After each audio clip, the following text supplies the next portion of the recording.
Danger. Всем привет! Вещает Панквинта, и это вторая часть неизвестной версии. Мультиплатформа тоже ничего, но не одними портами ограничиваться же. Однако в этот раз мы не будем отходить от тематики первого детища Valve, так как помимо дримкастовского порта существуют еще тонны материалов, о которых стоит рассказать. Надеюсь, ты не собираешься сразу все обозреть? Да нет, конечно. Да интриги уже все равно не получится, все же название ролика отображено. Ну а сегодня мы рассмотрим Half-Life Day One и Half-Life Uplink.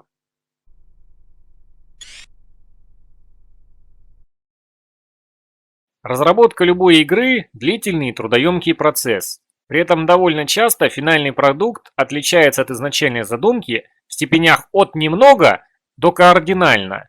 В первом случае игра может не досчитаться парочки предметов, врагов, персонажей, боссов.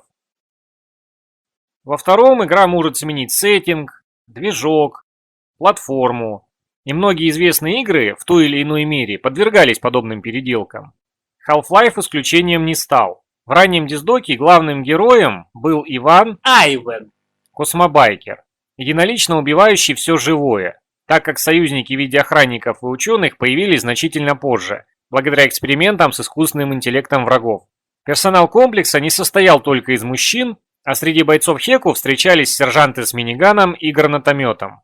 Существовали концепт-арты спецподразделений ЦРУ, ставших прообразом черных оперативников. Предполагались этапы, где игроку давали управлять вертолетом. И многое другое. Планировалось, что игра должна была выйти в конце 1997 года, но внезапно для всех релиз откладывают и существенную часть кардинально переделывают, вырезая или перерабатывая в том числе и элементы, указанные выше. К чему этот беглый экскурс по энциклопедии Half-Life с капитаном очевидностью? А к тому, что весь отбракованный материал, как правило, можно увидеть только в промо-материалах или альфа-версиях. Однако вентили поступили мудрее и решили использовать некоторые вырезанные уровни повторно. Такое решение они приняли после весьма скромного успеха своей первой демо-версии Half-Life Day One. День первый, выпущенный 1 сентября 1998 года, было решено распространять вместе с новыми видеокартами. Соответственно, другими способами игру было практически не достать. В результате демо смогла произвести фурор среди нужного круга людей, но минуя большинство потенциальных покупателей. Valve осознала свою ошибку и уже после выхода игры решила выпустить еще одну пробную версию. Так появилась Half-Life Uplink, демо-версия, выпущенная 12 февраля 1999 года. Uplink давала возможность игрокам опробовать управление и оружие, а также сразиться с основными типами врагов из полной версии игры на одной из вырезанных глав. На этом с историей все, и пора перейти к самим играм. Просыпайтесь там!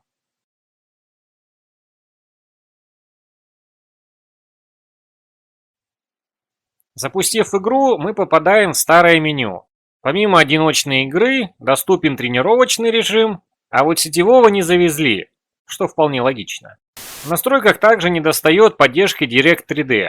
Хотя на современных компах идеальная работа Direct 3D тех лет не гарантирована. Hey, Mr. Freeman, I had a bunch of messages for you, but we had a system crash about 20 minutes ago, and I'm stuck. My Hey, God, stop what are you that. doing? И так как это классическая предрелизная демо, включающая в себя первые 5 глав, то есть смысла в миллион первый раз рассказывать кто, куда, где и зачем нет никакого. На графике тоже заостряться не будем, так как принципиальных различий от финальной версии здесь нет. Поэтому сразу переходим к отличиям. Только вот сравнивать я буду не со стимовской версией, а с дисковой, прямиком из 90-х. Здесь установлена Half-Life 1.0, без всяких патчей. И согласитесь, так будет объективнее. Такс. Ограничен взгляд вверх. Аккумулятор HEV имеет другую модель. Нельзя вытащить тележку из антимасс-спектрометра. Попав к вартигонтам во время хаотичной телепортации из-за каскадного резонанса, включив фонарик, можно увидеть стены. Все оружие игрока периодически становится прозрачным. У пистолета нет автоматического режима стрельбы. Нельзя отключить автонаведение. У Булсквида была дополнительная анимация смерти, а ученого дополнительная анимация передвижения. Модуль длинных прыжков имеет ту же модель, что и аккумулятор от костюма, но с другой текстурой. Газировка из торговых автоматов не восстанавливает здоровье. G-Man реагирует, если игрок открывает по нему огонь. Он может закрыться портфелем и убежать, при этом не исчезнув. Количество гранат увеличено до 25. Гранаты можно бросать дальше, и они не взрываются в руке, если оторвать чеку и не бросить. Гранаты падают со звуком взрыв пакета.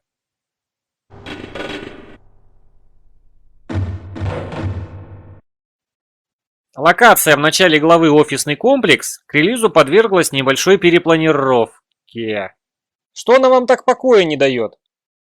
При входе в офисы нам надо отключать свет в кафетерии, который должен быть справа от лифта, который теперь напротив. В этот раз отличается коридор, ведущий в арсенал. При этом коридор не заставлен ящиками. При первом подборе дробовика в нем будет 8 патронов без 4 запасных. Боеприпасы для дробовика и пистолета содержат по 30 патронов, а не 12 и 17. Нельзя забаговать ученого, чтобы открыть дверь в хранилище. Подбираем МП5, в нем будет 50 патронов, а не 25. МП5 и пистолет не перезаряжаются автоматически. Бинокль включается нажатием кнопки F11. В конце главы мы встретили неприятеля, Фриман выбирается на поверхность днем, а не под вечер. 6 отличий придется принять на веру, так как 3 из них без скрытия игры не увидеть, а 3 другие настолько незначительные, что даже сравнивая 2 версии, сложно заметить разницу. А вот с оставшимися 2 не все так однозначно. Боюсь навлечь гнев знатоков, но не могу промолчать, поэтому внимайте. В энциклопедии сказано, что в не первом, в отличие от полной версии, в магазине Глока 17 на 1 патрон больше. 18, а не 17 патронов. И то, что отключена консоль. И сравнивая, скажем, со стимовской версией, так и будет. Но только вот незадача. Вы сейчас видите кадры, угадайте откуда. Сама демо заканчивается на моменте с боссом-вертолетом. Вообще-то, конвертопланом Osprey. Не принципиально. Этот аппарат мы встречаем в конце главы «Мы встретили неприятеля». Он летает над складом и сначала высаживает бойцов Хеку за забором, а после того, как мы уйдем под землю, он начнет спускать вояк в ствол разрушенной вентиляционной шахты. В релизе нам необходимо ретироваться через широкий воздуховод внизу, но тут путь к отступлению заварен.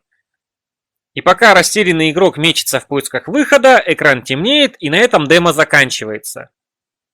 И не знаю, как вам, но по мне это немного странноватое место для финала. Учитывая, что глава заканчивается буквально через 5 минут геймплея, ведь оставалось проползти по 2 воздуховодам, и вот мы снова у входа в бункер. Что мешало закончить ее где-нибудь здесь? А нафига? История прервалась на впечатляющем клиффхенгере. Фриман в западне. Его вот-вот либо разбомбят, либо расстреляют.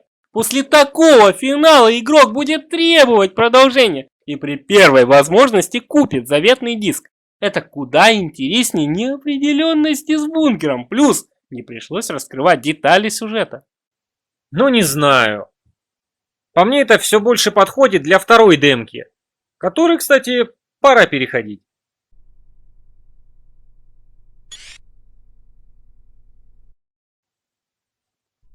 При запуске игры мы снова видим старое меню уже со всеми настройками, вплоть до выбора между OpenGL и Direct 3D. Тренировочный режим в наличии, мультиплеер отсутствует. По изначальной задумке уровень, на который мы попадаем, располагается перед главой ядро лямбды. Нам в лице Гордона Фримана необходимо открыть заблокированную дверь комплекса. Для снятия ограничения нужно послать команду «Отбой», но не в секторы D, B или C, аж в комиссию по регулированию ядерной энергетики США. Ни хрена себе. Кажется, я уже понимаю, почему этот уровень решили убрать. Это и звучит-то странно, и логике не поддается. Даже учитывая, что на территории этого комплекса расположен ядерный реактор, это все равно не вяжется. Как бы то ни было, наш путь лежит в радиостанцию для ручного наведения антенны. Охранник спускает нас на лифте, а с запасным пистолетом или хотя бы дубинкой снабдить нет? Эх, ладно. Уровень же обучающий, так что мы быстро находим монтировку, пистолет и дробовик. Последний хранится в закрытой оружейной комнате, и попасть туда можно только через вентиляцию. Вентиляционная решетка спрятана за автоматом с газировкой. И думаете, его надо отодвинуть? Не-не-не-не-не-не. Его надо разбить. И тогда он взорвется нафиг, повредит газовую трубу и от повторного взрыва опрокинется, тем самым открыв нам проход. После чего останется перекрыть трубу и добыть дробовик. Далее нас знакомят с основными типами врагов и препятствий. На территории склада расправляемся с первыми солдатами и выбираемся наружу при помощи ящика, подвешенного на кран балки. И игра набирает обороты, так как сначала нас бомбит артиллерия, следом мы становимся свидетелями расстрела группы ученых. Нет, конечно, мы и так знаем, что спецназ не сильно уступал пришельцам в уничтожении персонала комплекса, но в релизе до такого не опускались. Хотя, видимо, конкретно эти солдаты совсем уж отмороженные, так как расстрелами эти парни ограничиваться не стали. Дело в том, что в паре метров мы наткнемся на импровизированную могилу, в которой солдаты пытались сжечь 3 вартигонтов.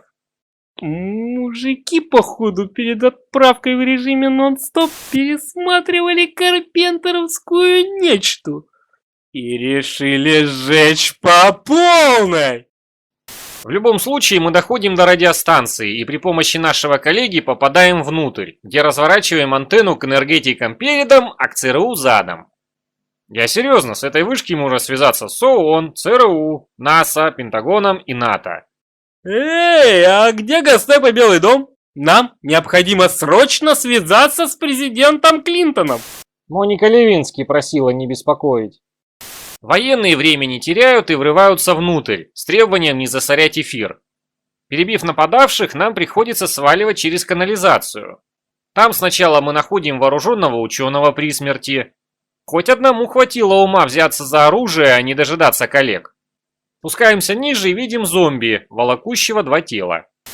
Чуть дальше мы увидим 2 солдат, ставших пищей для барнаклов. Дальше поднимаемся по лестнице. Здрасте. Говорите, что хотите, но эти моменты хорошо работают на атмосферу. Остаток канализации больше ничем не примечателен. Мы выбираемся наверх, и теперь нам надо возвращаться к нашим коллегам. Только теперь преграждать нам дорогу будут преимущественно вартигонты, в угоду разнообразия.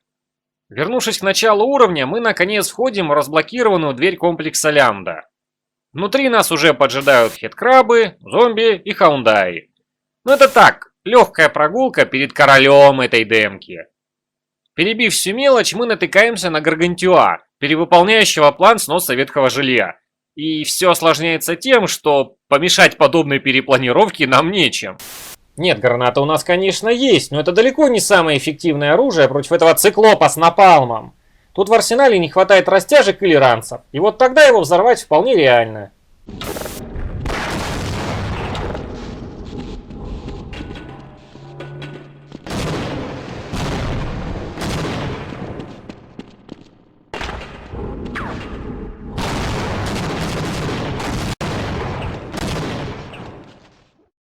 Монстр обрушивает вентиляцию, и нам приходится забираться внутрь. И, разумеется, ненадолго, так как время эпичного финала. Мы проваливаемся внутрь большого зала, где видим это.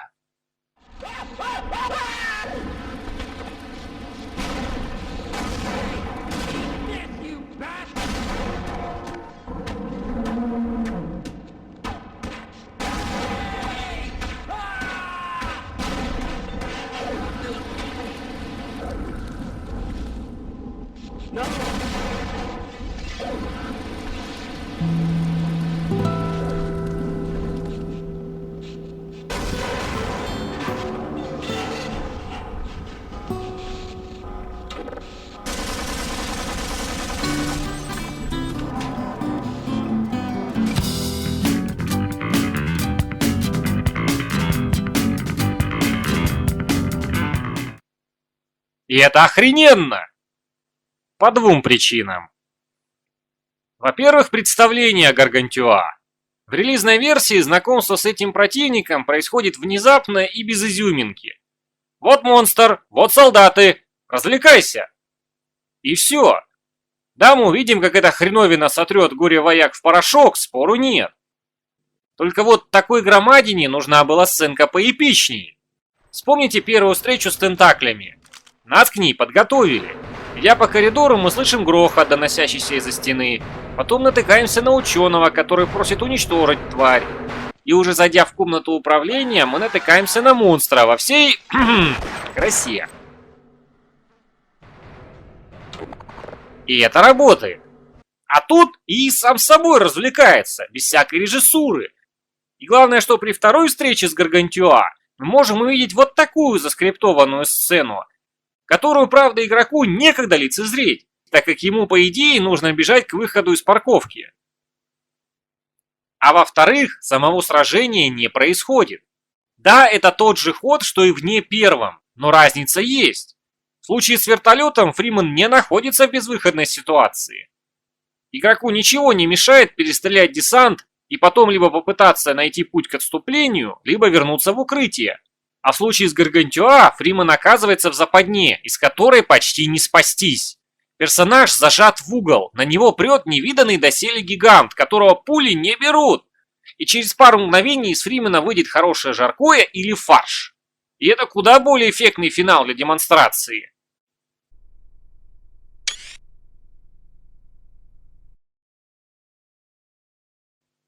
Хочется начать с того, что о демоверсиях довольно трудно рассказывать, ведь это пробники, задача которых продемонстрировать примерные возможности будущих игр.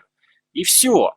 Они не обязаны быть технически отполированными и на 100% соответствовать оригиналу. Однако день первый даже найти в изначальном состоянии оказалось не так просто. В интернете я нашел 3 версии, 2 из которых являются своеобразным конструктором из демки и релиза. По сути, от Half-Life отрезали лишние главы, заменили меню, вкорячили модели и некоторые характеристики оружия из Day One. И криво сшили, вместе угробив часть скриптов и искусственный интеллект. По факту таких мутантов может быть и больше, так что имейте в виду, если захотите поиграть сами. Теперь воздуха в грудь.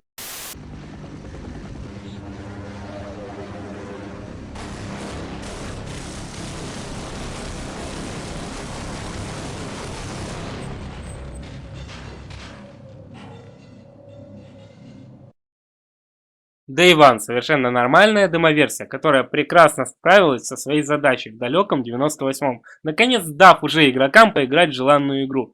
Бонусом, утерев нос Карма Куико, ожидавшим провала Valve. Сейчас, день первый, пройти стоит как минимум ради того, чтобы проследить, как менялась игра в последние месяцы разработки. Что ж говорить про Uplink с ее спасенной от корзины главой с кучей крутых моментов. Полностью согласен.